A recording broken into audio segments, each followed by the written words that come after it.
Hello there, Narinder. How are you? I'm good, thank you. Yeah, good. It was very good to see you in person last Yeah, time. nice. Yeah, nice to have met Yeah, you as well. yeah, wonderful. Mm. So, Narinder, today we're going to talk about the United Nations Sustainable Goals, Yep. and I imagine that you, through your work, you're familiar with these goals, right? Yeah, so I have read through the link that you sent Mhm. prior to the meeting just to familiarize myself with the key points, the 17 points. Yeah. So yes, there are a number of them that would say we do consider, especially in relation to welfare of students in education.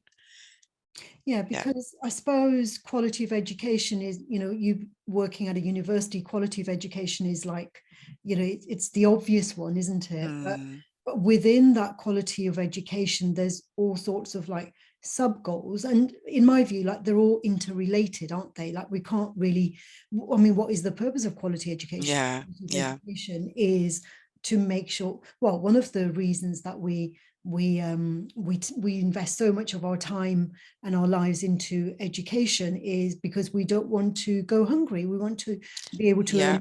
earn a Mm, living for one thing, right? mm. This, I agree. I mean, it is a, like I said, it is a full circle. Whereas your starting point in terms of how do you envisage what steps you take to earn an income? Mhm. And for most of well, I'd say students, most people from the age of 18 upwards will identify gaining a professional qualification is the starting point for that. So then where are those opportunities? And then they can't then progress on to the other elements that are referenced in there, without securing a foundation to build from. So I would say education probably is a starting point for most people who are in that comfortable position to progress on to further and higher education. Although there are, in some cultures, not everyone gets to No. have an education, Mm, and they, I mean, my own parents, they didn't have the opportunity to go to school in the Punjab. They mm, were of a generation where going to school was optional, and not everyone could afford to get an mm. education, but they managed to earn a living. They were farmers, so Yeah. they fortunately they didn't go hungry. They were able to live a sustainable life. And but nowadays it's practically impossible, even in the Punjab. You have to be able to read and write, otherwise you're not going to get by. You have to Mm, be able to use technology, otherwise you're going to get left behind. And so we do have to think, well, is it possible to, like some people homeschool their children, is it yeah. possible to be totally kind of responsible for our own education, or do we need to rely on the collective society for Mm. that quality of education? I think sort of taking it back to where you said sort of like the era of our parents where education wasn't, it was important in the sense that learning was there was a different way of learning. So it wasn't like institutionalized, you go to school, you go to college, you go to university. So they learned different ways, they learned a skill. So education doesn't always necessarily mean you're sitting in a classroom. It could be you are learning something by watching somebody or somebody training you. So there's two elements of how individuals learn, but then bringing it forward into the era that we're in now, because things are changing in terms of IT, social media, then organizations are following that kind of trend.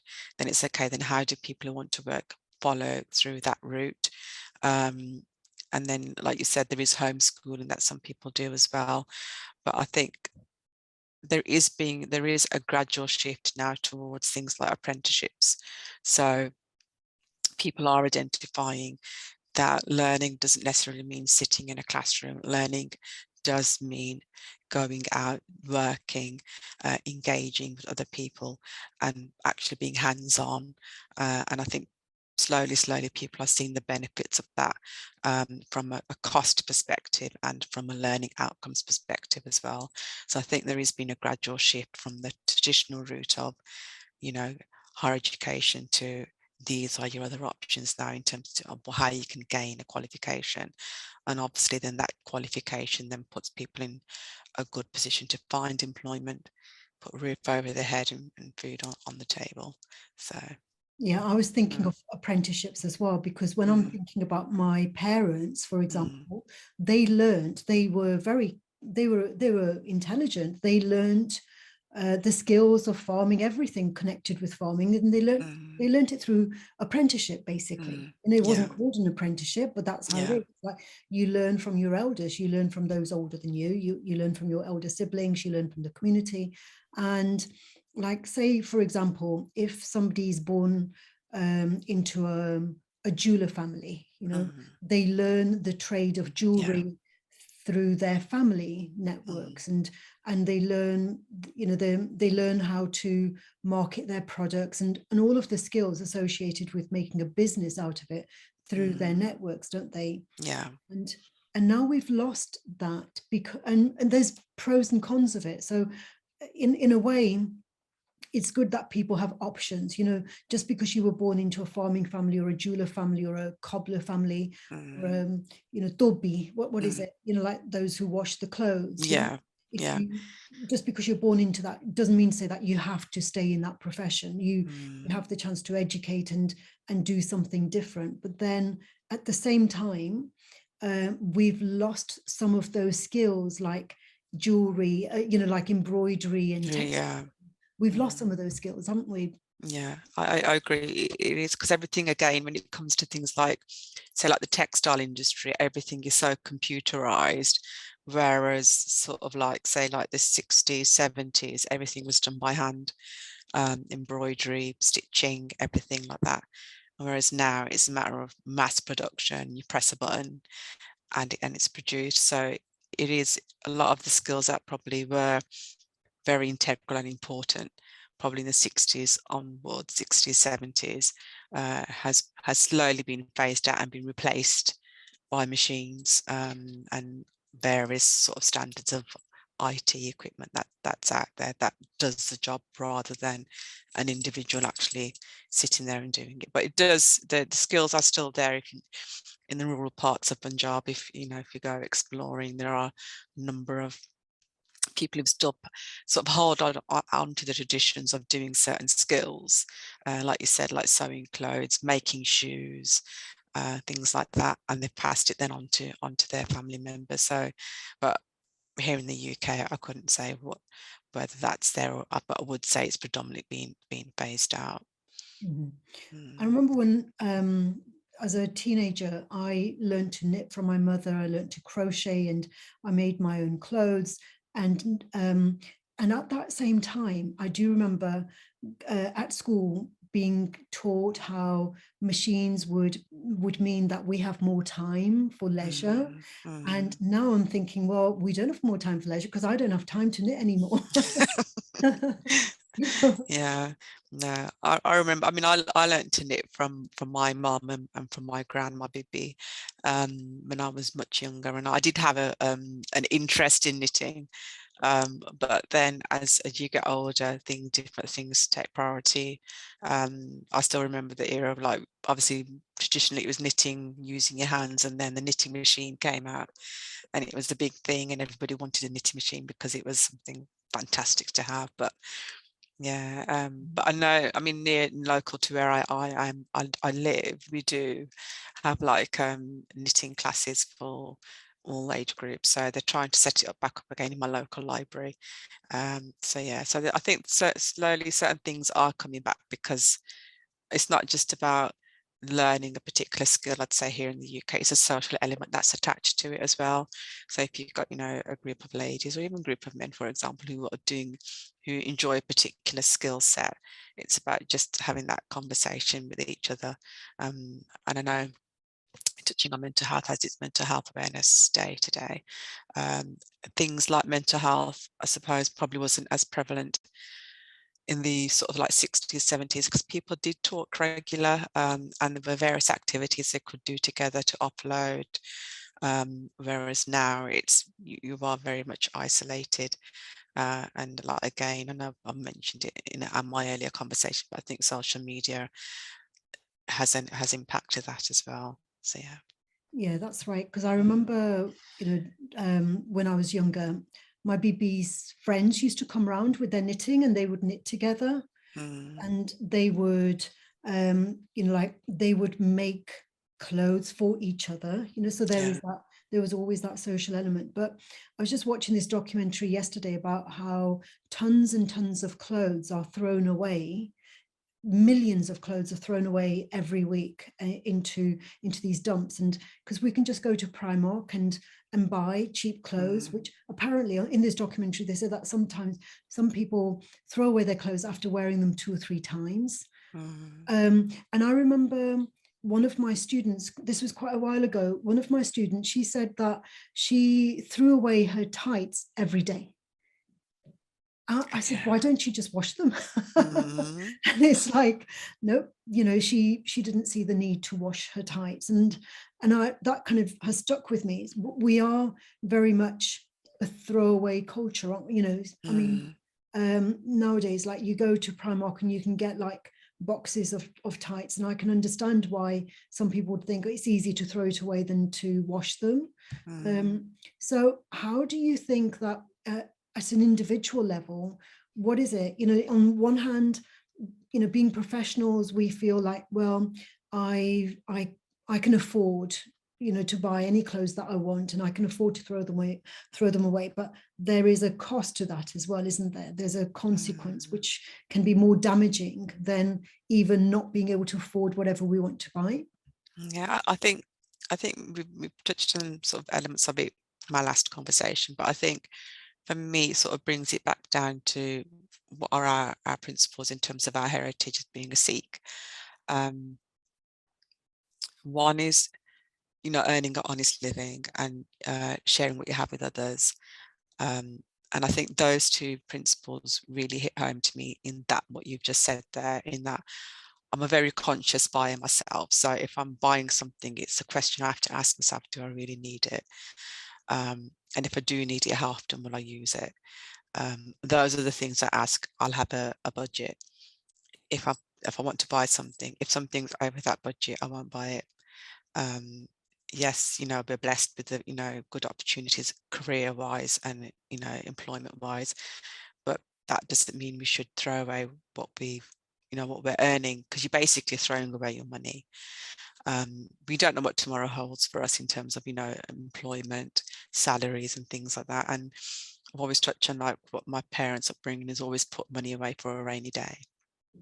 So those are the things that I think for me are key. So things like, and also, got to consider the environment as well, the impact of throwing away things like tights and things like that. What impact does that have on the environment?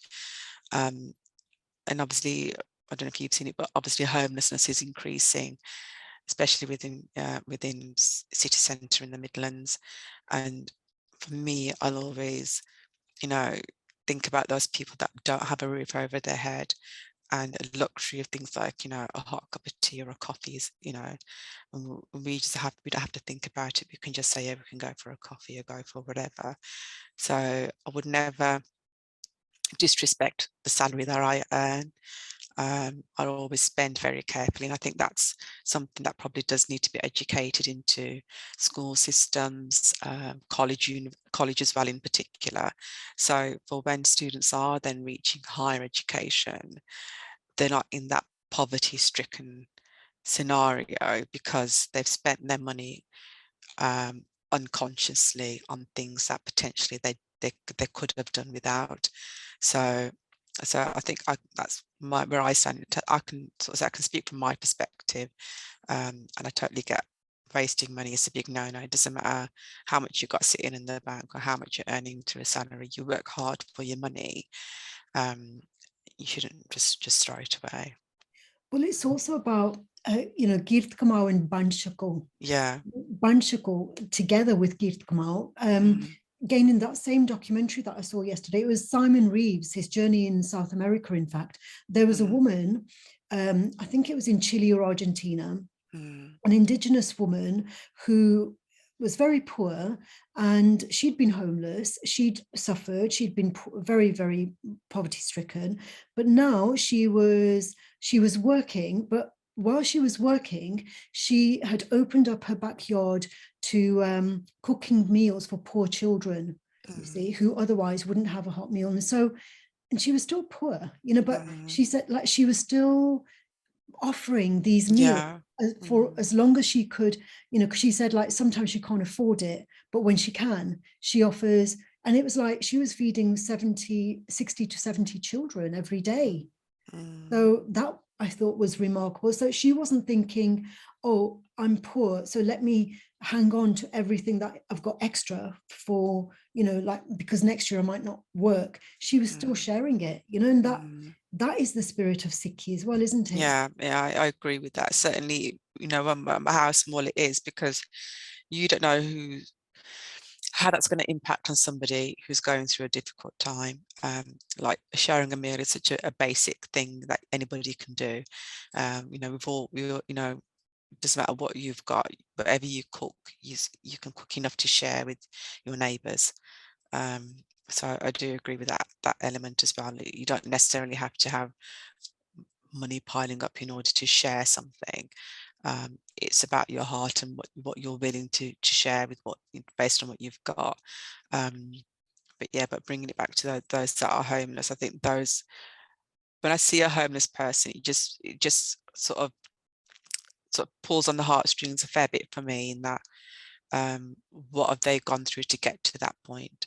And it's always a check-in point for me in living a simple life. And I think that's the key. I think living simple life and sharing what you have with others. And the importance of relationship. Ships, yeah.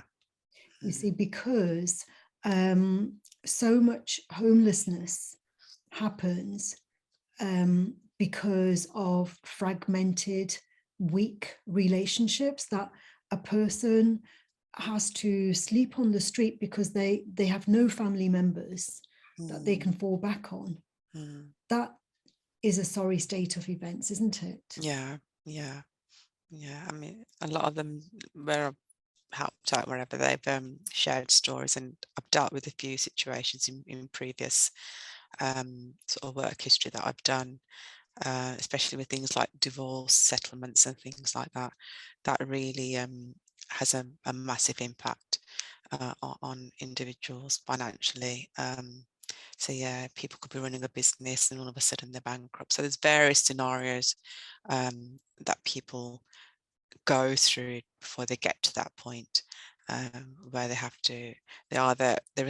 stuck in that position where they've got nowhere to live, and asking people for money on the streets is the only way they can gain any income. Or some others will look at a way to say, okay, then how can I get myself out of the situation? So there's various scenarios, and I think relationships is the root cause. One of the root causes in terms of individuals being in that situation. Yeah, and that's linked to the well-being, the good health and well-being, isn't it? That Yeah. Good health and well-being is not simply about going to the gym every day and doing your exercises. It's about investing in relationships. Yeah, and I think your own well-being as well, sort of valuing yourself as an individual, and also what is your circle of friends like. That also comes under well-being. So you could be in, if you could be in a toxic relationship with one that's impacting your well-being. You could be amongst toxic friends that could impact your well-being. So there's various things there that can have an impact on an individual. In terms of well-being, it covers a very wide spectrum. Do you think in Sikhi, like with the Gurdwara, like every place where I have lived, there's always been a Gurdwara close by for me, but sometimes people choose to live in an area, like, let's say, for example, if I went and lived in the Cotswolds, there might not be a Gurdwara nearby. And do you think that being close to a Gurdwara provides a safety net in terms of well-being, in terms of, because I know that when I lived in London, for example, I was quite far away from my family. I live in Birmingham now, but when I lived in London, I appreciated the fact that there was always a gurdwara nearby, so I knew I'd always be taken care of. That I never had to worry that I might go hungry. I wouldn't go hungry because there was always a gurdwara nearby. You know, I was working, but nevertheless, it's still that safety net. You know, just that comfort of knowing that there is a space there where I can feel that I belong. Where even though my blood family is not nearby, I know that I'm safe and there will be food and shelter for me. Yeah, I think having a Gurdwara nearby, I think for me as well is for me it's been important. I mean, where we live now, I haven't always lived here. Where I used to live, there wasn't a Gurdwara nearby, and I see the difference. For me, I'm quite fortunate. There's a number of Gurdwara in small close vicinity, so I can go to any one as and when. And I think it is important to have that connection, and going back to mental health and well-being. If you are having a particular bad day, it's a place where you can seek solace and just press pause, get a hot meal and recalibrate and carry on. But I think I also appreciate if people aren't spiritually connected with Sikhi, then they're not going to see a Gurdwara as a place to go to. So I think if you've got that mindset and you've got that spiritual connection, yes, it's definitely for those individuals who have that.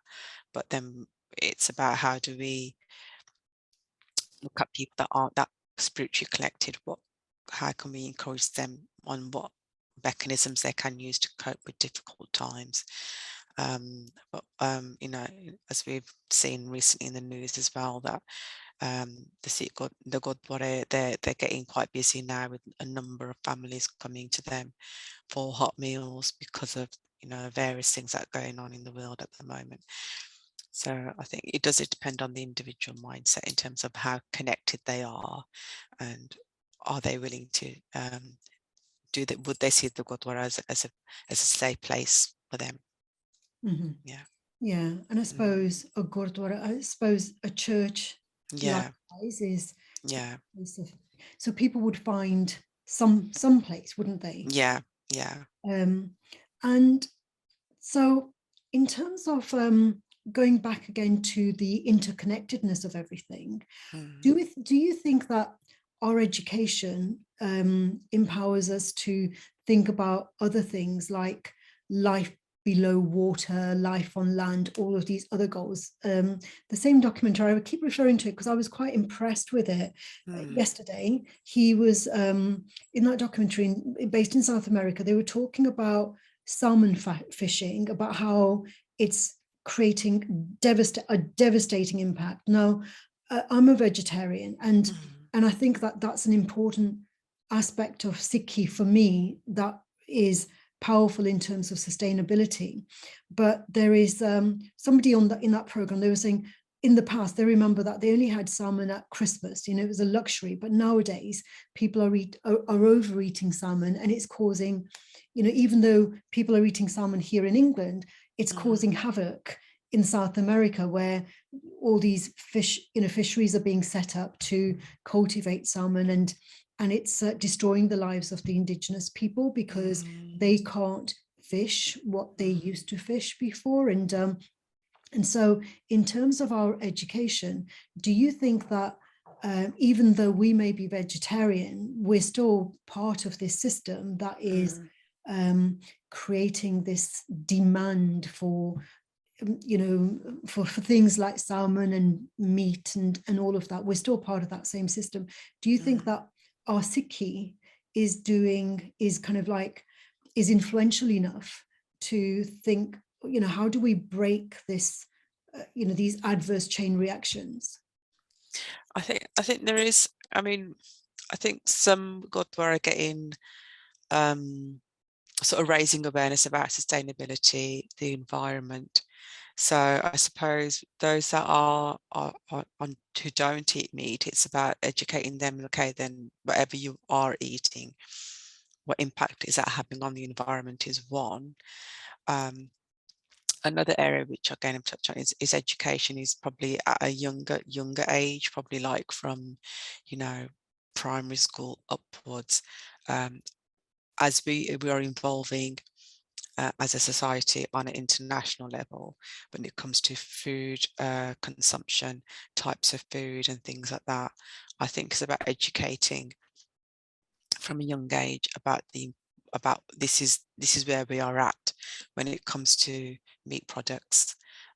This is the impact it's having on the suppliers of those meat products. This is what we can do to manage that situation. So it's about educating, I think, from that point upwards is one, and then it probably, obviously, then the impact, you can educate children while they're in the classroom, but then it's about how do they then influence their parents, because their parents again of a different age group. So then what do we do to educate parents who have got children who are in primary school? I think that is a point then as well, to get parents involved on that education, because it's twofold. Because a child could say, well, I learnt this at school today, so therefore today this is what I'm going to do to support the environment. Parents will say, we don't really follow that. You're going to eat whatever we put on the table. So it's about having that conversation, not only just with the children at that young age, it's about enforcing it with the parents as well, to say, you know, we can only influence the children so much to make a positive impact on the environment, but we need your backing as well. So whatever we can, you know, even this, whatever the meals they cater for in schools, they can try and get the parents to match something similar in their home environment as well. Well, So it yeah. seems that there's a growing number of vegans who are children, and Mm, they're not learning veganism from their parents. They're not learning veganism from school either. They're learning mm, veganism through social media. yeah. You see, this is like social media is like, it's perhaps even more influential than the classroom education. I think it's twofold. It could be, yes, it is influential, but I think also it's a bit of a status thing for children as well. So whether they've got celebrities who are following a particular vegan diet and they've said these are the benefits. So I think they might not necessarily be educating themselves on what is veganism and why certain people, individuals have taken that step to become vegan. They're just potentially following the crowd. So that's why I'll probably bring it back to, you know, the classroom to say, get the education from there. But yes, social media is having an impact, but it's about then how do we turn that around to provide a bit more education rather than a bit of a social status to say, you know, vegan is the way to go, but explain why it's the way to go. So, you know, people who jump on the vegan bandwagon at a younger age might think by the time they're 17, 18, well, we're just going to revert back to eating meat, because they've not educated themselves enough about what is the benefits of being a vegan. So I think there's a lot of work there to do. Sometimes, like I said, social media can be misleading in terms of how they portray certain things. People jump on it for a while and then lose interest afterwards. So Yeah, yeah. because Mm, a lot of vegans will eat avocados, for example. mm, And mm, when you think about how avocados are produced, that's causing a lot of devastation to places like Colombia, where they're cutting away all sorts of, like local, local vegetables or local trees and whatever to mm, plant avocado trees, because there's such a demand, because it's considered to be a superfood. But mm, avocados, they take up a lot of water, and so to mm, to irrigate the avocado trees, it's causing damage. And so a vegan may be eating an avocado thinking I'm helping the planet by not eating meat, but they're mm. doing damage in other ways through eating avocados, which are causing havoc and you know um, causing kind of environment agricultural damage as well. Mm. Sorry. Yeah, I agree. I mean, I think also I think also about learning about how to grow your own fruit and veg. And I know there's been, again, a bit of a social media shift on that as well, about raising awareness. So I think that would probably be a good starting point. I mean, in terms of what you've referenced about avocados just there, I mean, that was something new to me. So that's where I mean that level of detail isn't always provided on social media platforms. It's just the end product, or whatever something looks like after it's been made. So if that level of information was put out there, I'm pretty sure it would hit a percentage of people to say, okay, then let's be a bit more smarter with the produce that we're buying, just to help, those from Colombia and beyond that are growing avocados. Mhm. Yeah, and so it's about continuous learning then, isn't it? Because Mm, you and we're learning new things all the time about the change. We have to adapt, and we have to kind of stay up to date with what's happening in the world now. Because like 30 years ago, veganism wasn't that really that popular, and so the damage caused by avocado plantations wasn't an issue 30 years ago, whereas now, because it's people are saying, oh, it's a superfood, especially for vegans, and tofu, soybeans, it's like mm, that's a superfood for some people, and others are saying, well, soya beans, like to set aside land to cultivate soya, can also do damage if it's not a local kind of plant. mm, And when we think about water, like one of the things, clean water, when we think about why is there a shortage of clean water, well, a lot of clean water is being used for agricultural purposes, to mm, grow grain for cattle. And so mm, again, we're part of that cycle, aren't we, of like, yeah, well, if we consumed less meat, maybe they would, the the side effect of that, the side consequence of that would be that we don't need as much clean water to irrigate grain, yeah. which is going to be consumed by cattle. Mm. No, I agree with that. I mean, I think certainly, I think for the UK, the meat consumption is quite high, and then obviously the farmers are looking at ways how to meet that demand. Um, but again, it's about, like we've got hitting on, talked about it, is education, but is education enough to influence people to make that change? I know for some people it would be difficult for them, for whatever reason. They enjoy particular types of meat and they just can't envisage having a day without it. Um, but slowly it is impacting on the environment on an international level. And I think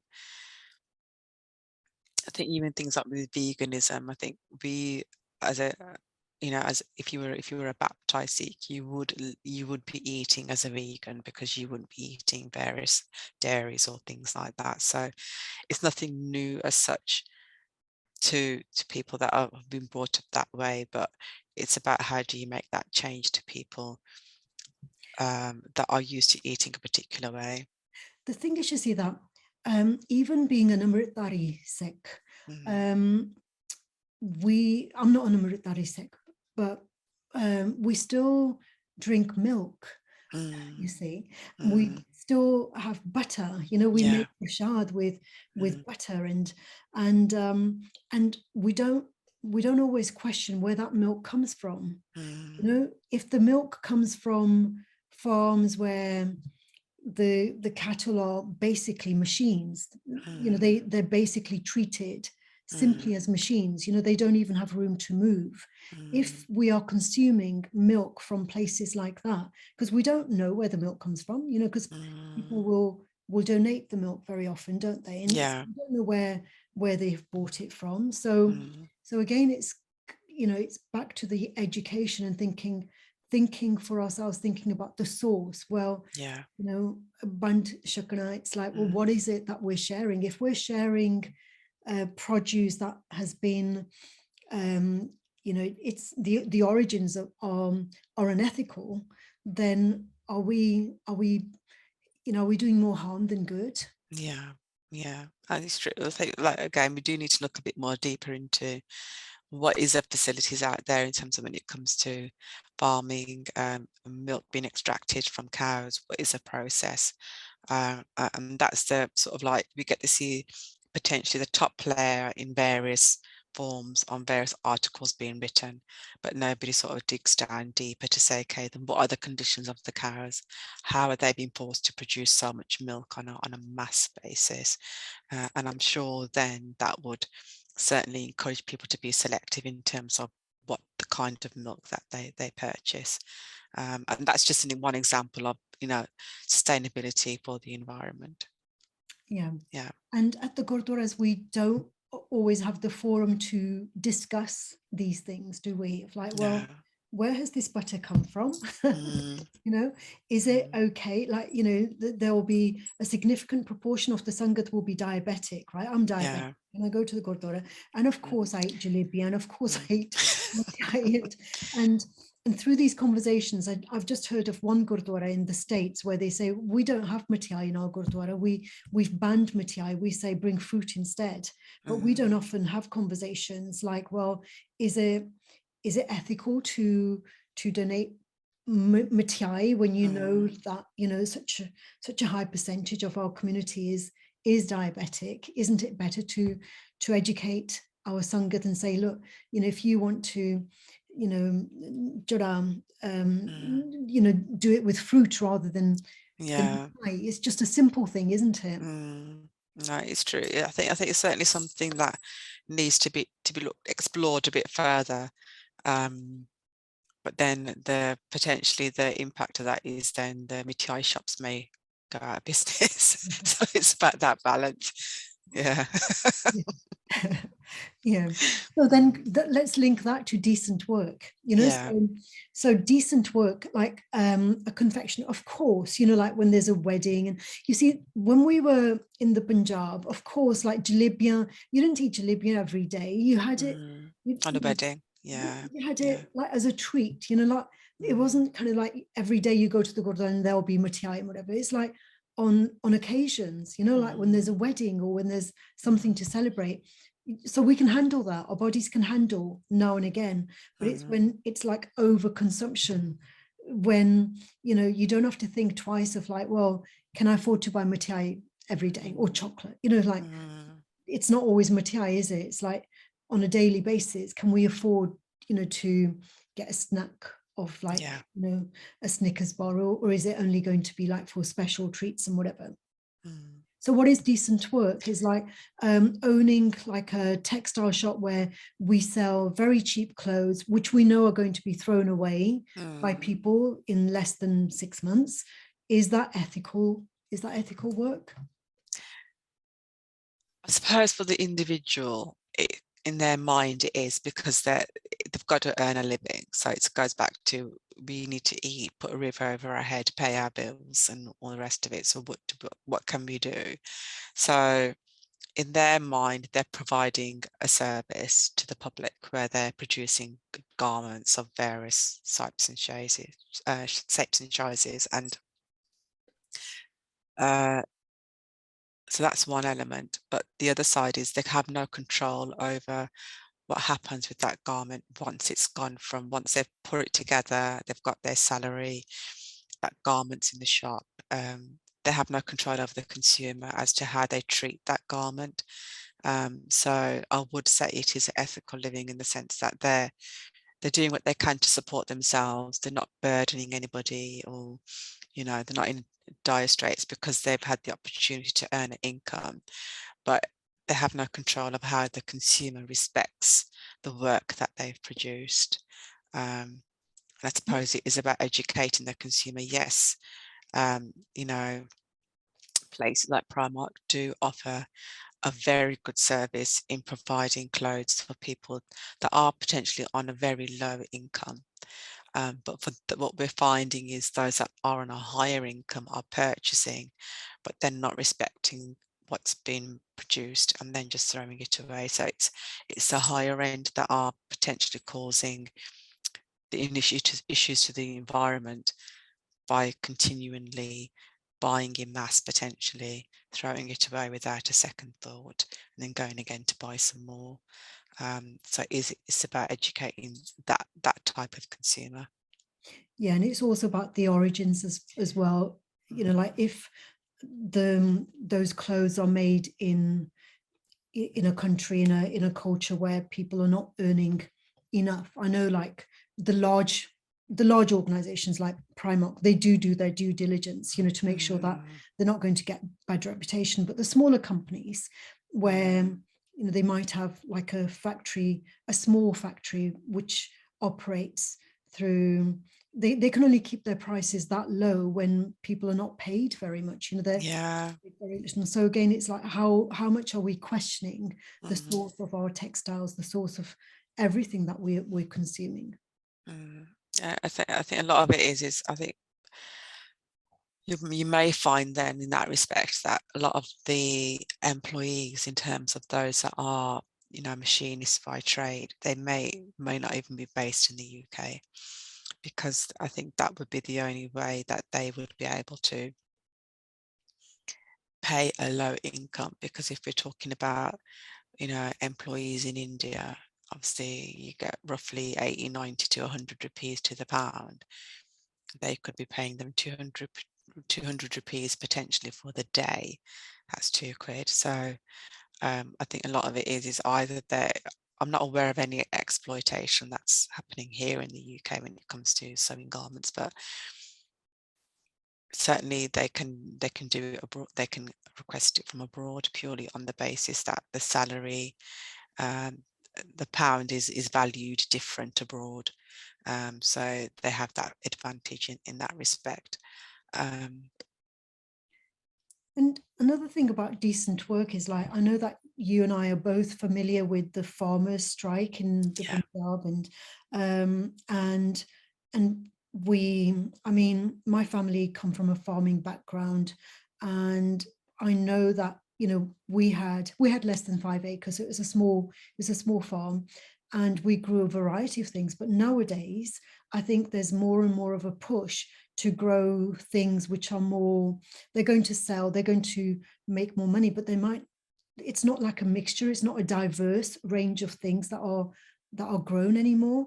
Like a lot of wheat, a lot of rice, for example, is grown in the Punjab, and the land is not it's not natural. It's not natural for rice to be grown in the Punjab. And so that's damaging the environment, So even though is that decent work, for them, yes, because they need to feed their families. But overall, is it, how sustainable is it?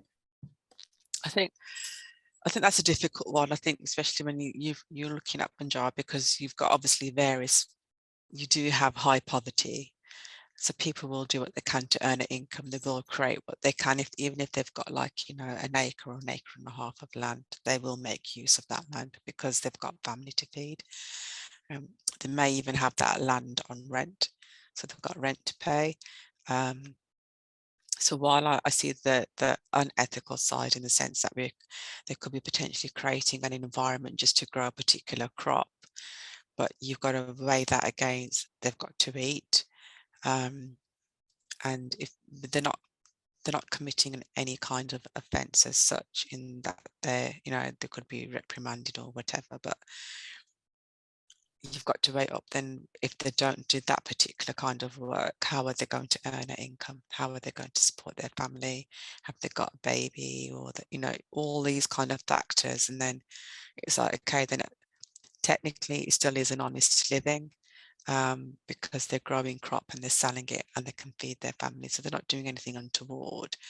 I think the ethical side, I suppose, in this example and in the previous one is the environment. So but again, you have to weigh that up against individuals' financial circumstances.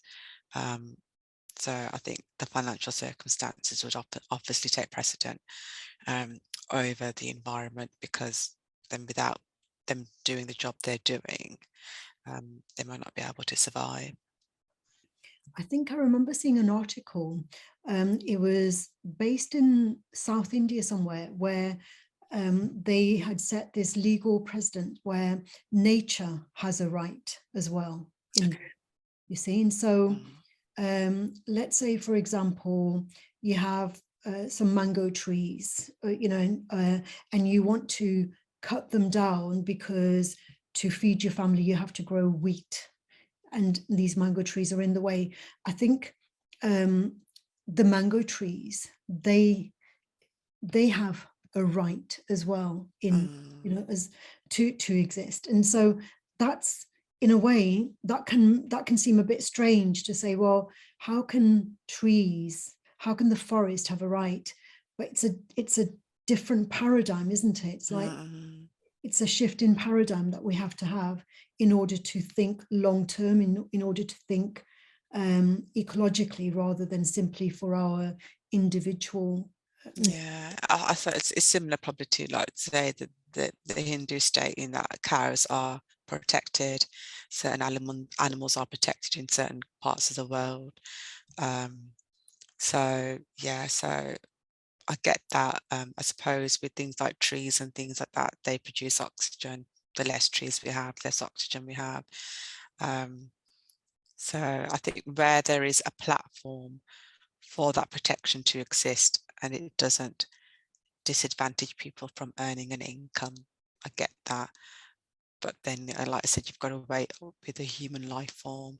If they've got a young baby and they need to give that baby milk, earning an income from doing a particular type of job is the only way forward for them, then it's like, well, the child's got a right to life as well. Well, Mm, we can bring mm, this closer to home here in mm, England. We know mm, how many protests there have been with that HS2, you know, with cutting that highway from London to the Midlands, for mm. example. Yeah. The environmentalists, that's what they've been arguing, that all these ancient trees that have Mm, been cut away to create a highway, mm, they have a right, you know, they've some of those trees were hundreds, if not, you know, over 1,000 years old, but they've cut them mm. away. And Yeah. they've cut them away simply for efficiency, you know, simply to be able to travel from London to Birmingham more quickly. Is that ethical? Or, you know, were the environment, obviously the environmentalists thought of it wasn't ethical. They thought the Mm, environment has a right as well to exist mm. undamaged. Yeah, I get that. I think that's a bit of a sensitive area, in the sense that it's, I can see the benefits of both, in terms of, you know, the commute is one, um, especially for individuals. Sometimes it could be living in Birmingham, working in London. So is it cheaper to commute than if they've got that service there rather than living in London? So it does sometimes come down to money is one, and the needs of the individual. And I know the trees are equally important, um, but then you've got to weigh up against the needs of humans, I suppose. And but yeah, I think for that particular one, I don't have a view that's either siding with HS2, what they've done, or the cutting of trees. I think it is something that would require further exploring. But yeah, I don't have a particular view in terms of what I would consider to be ethical or right or wrong. I can see the views from both sides. And when we link this with our Sikhi values, very often it's, you know, when we have these dilemmas of like, well, you know, do we believe this or do we believe that? You know, and in terms of our values, it's very often like, well, what is of benefit to the individual as opposed to what is of benefit to the collective, what is beneficial in the short term and what is beneficial in the long run, you know, like say in 100 years time.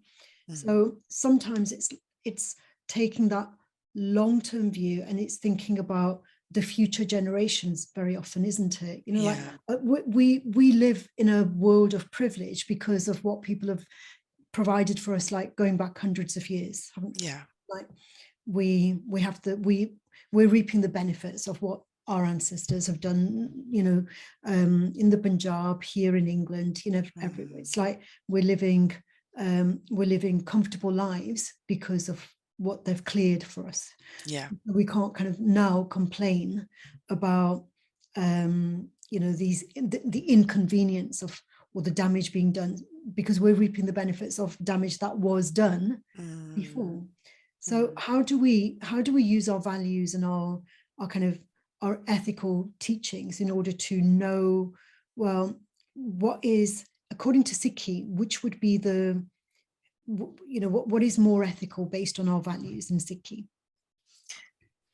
I'd say, I mean, I think based on what we've discussed, and I think based on what the values show, I think the first one is like no poverty. So I think that's something that we would need to instill and advocate on. I think that's a key thing. And good health and well-being is also something that is instilled in our Sikhi if we take time out to understand what Barney says. I know there's loads of resources out there now. So I think those are the key things I would say that are from our heritage, about, making sure nobody goes hungry, making sure everyone's got a strong mind, to conquer any difficulties they face.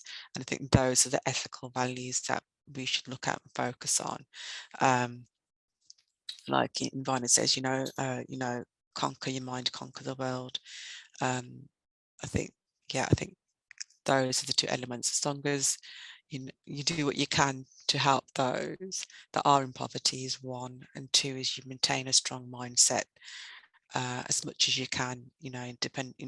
Even if you're in difficult times, as Guru Gobind Singh is a key example of dealing with difficult times.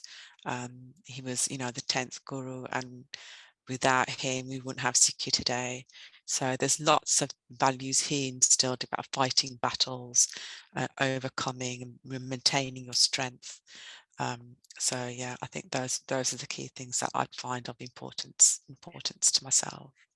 And I suppose with the example set by the 10 gurus, they were all unique in terms of the context in which they were living. They responded to the context in very different ways. So Guru Nanak Dev Ji, he was fighting different battles compared with Guru Gobind Singh Ji, because the whole environment around them had shifted, changed.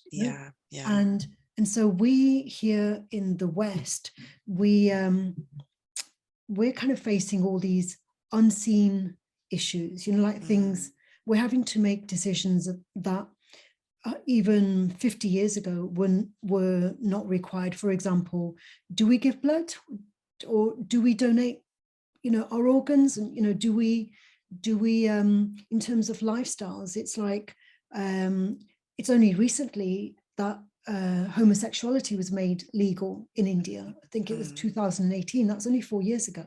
Only 4 years ago. And so what do we think about all of these things? These issues were not kind of the thing about organ donation, that wasn't relevant 50 years ago, but it is relevant now. Do we think, we have to believe in God's will, and does God's will include kind of like accepting a kidney donation? Does it I think how I see that element is, I think, is prior to probably 1900, I think things like food consumption was very different. So food and health go hand in hand. So I think in that 1900 and prior to that, during the eras of our gurus, food was very different. So health was very different. So the health issues that we're faced with today weren't prevalent back in that day. So it's not as though it was disregarded. It wasn't considered. It wasn't on the radar because it never existed. Things like cancer, organ failure, any kind of autoimmune disease, all these things never happened in that time, so they weren't considered. If they had happened in that time, then maybe a platform would have been created, and then it would have carried on and on and on. And I think people's interpretations about blood transfusion, organ donation, is down to their individual views and opinion, because, like I said, Sikhi says help others, and you do something from the heart. It doesn't matter in what context it is, whether you're giving your blood to somebody, whether you're giving your organ to somebody. That is a principle that we have, and that principle fits into every kind of scenario when you're looking to help an individual. So my personal view is that you know, it doesn't say anywhere in Barney you can't donate blood or you can't donate an organ. It says if you've got the power to help somebody, help them, and that help can come in various forms. So that's how I see it. Well, the thing is, you see that in the Punjab, it was. I know organ donation wasn't, like 50 years ago, that wasn't, it wasn't possible. But people would give their child to somebody, a relative who couldn't have children, and that's similar to giving a donation, to giving an organ. It's like giving your heart away, Yeah. to give your child to a relative who can't have children. Whereas in the modern age, that could be seen as cruelty. Yeah. Allowed to do that. There's all sorts of adoption kind of bureaucracies that would probably prevent that from happening. But so in one context, it's like a very altruistic thing to do. It breaks your heart, but you do it because your sister can't have children, for example, so you give them your child. And but it could be in a different context, it could be seen as cruelty. It's like, oh, you've given your child away, you didn't care. The child later on in life may come to have traumas because their mother gave them away.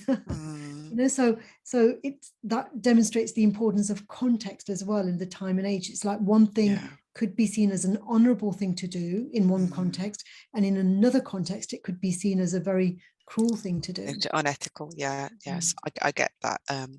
So I think there is two sides, and I certainly agree with that there was that where they used to give the child away if a family member couldn't have children. It was the done thing, but it wasn't done with any malice or anything like that. It was just basically, you want a child, I can conceive more than one child, you can have. So it was that kind of era. I'm not advocating that now, because obviously we're living in a different era. We've got, I think people's mindsets are very different to what they were back then. So I think it's good that we've got a fair bit of red tape, that needs to be looked at before that step is taken, because the welfare of the child is always paramount. Yeah.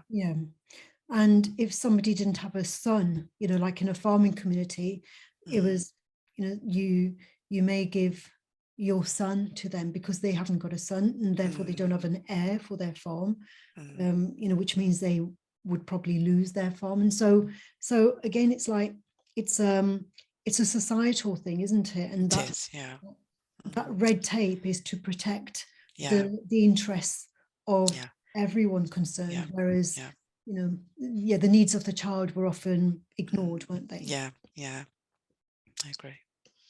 Okay, so wonderful. Well, thank you very much, Narinder. That's been a very interesting conversation. It has. I've enjoyed it. Yeah. Okay. Wonderful.